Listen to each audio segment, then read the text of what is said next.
Hi.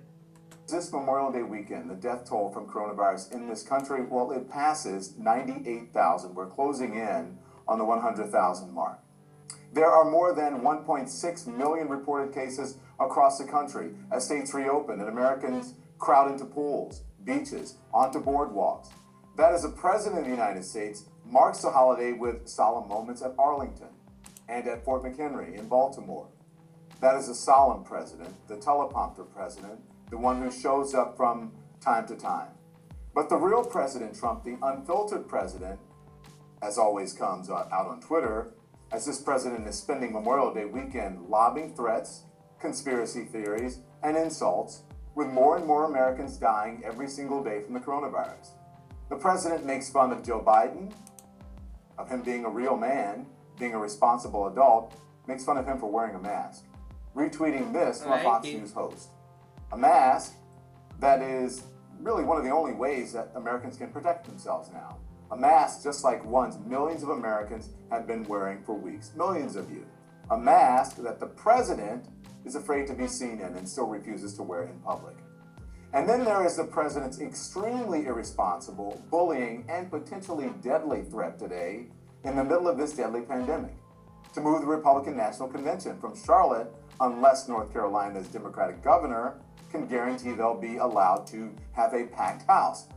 A packed house, get this, in a state that has already seen more than 24,000 cases of coronavirus. A Republican source telling CNN the president is trying to make Governor Roy Cooper the bad guy so that if changes have to be made, he takes the fall. But this president on Memorial Day weekend, as the death toll from the coronavirus gets closer to 100,000, this president really taking the low road, getting into the mud with his insults and accusations against anyone that he views as a potential enemy. There's his attack on a Democratic congressman, I should say, and veteran Connor Lamb. The president calling him, quote, an American fraud, just days ahead of Pennsylvania's primary, and falsely claiming that the congressman voted for Nancy Pelosi for House Speaker. He did not. But facts don't matter to this president, as long as a lie takes down someone on the other side.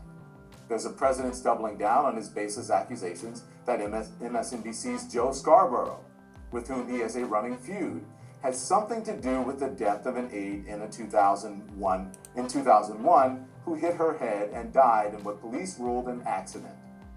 Does he care at all that there is a grieving family out there? Apparently not, if he can wield a young woman's death as a political weapon. There's a president retweeting a supporter who called Joe Biden a racist, insulted Hillary Clinton, slammed Stacey Abrams, a potential running mate of Joe Biden's, for her appearance, and threw in another slam calling Biden a racist. The President of the United States tweeting and retweeting garbage on a weekend that is supposed to be about honoring American heroes who made the ultimate sacrifice. And with the coronavirus still ravaging this country, the president criticizing someone about their weight. Perhaps he doesn't own a mirror or a scale. And for this president, of all people, to attack Biden on race, you would think that the words would stick in his throat if he had any shame at all.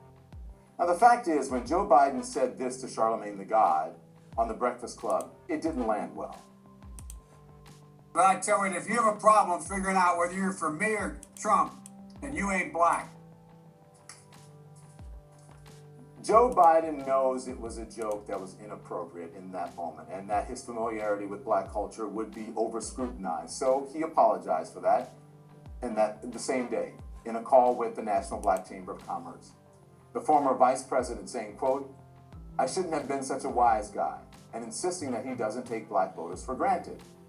So Trump calling Biden a racist is rich because there is an enormous difference between an ill-timed joke made by a man who served alongside the first black president and a man who launched his political career trying to tear down the first black president and promoting the racist birther lie that black president was not born in this country. And if he wasn't born in this country, which is a real possibility, I'm not saying it happened, I'm saying it's a real possibility, then he has pulled one of the great cons in the history of politics. A racist lie that he reportedly still believes behind closed doors. And let's not forget, this is the president who said this about deadly white supremacist violence in Charlottesville. You also had people that were very fine people on both sides.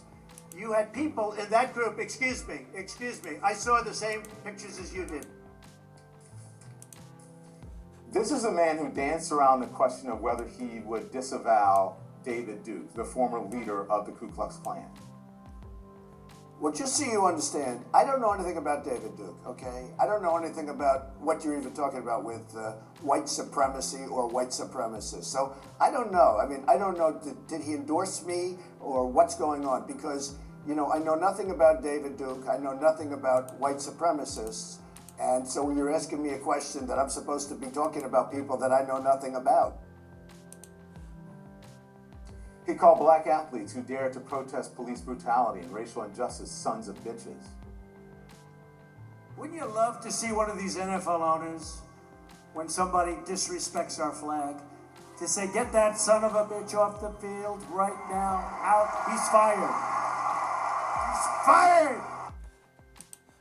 He called African nations sending immigrants to this country, quote, shithole countries, and on and on and on. But Joe Biden, supposedly the racist, it's shameless.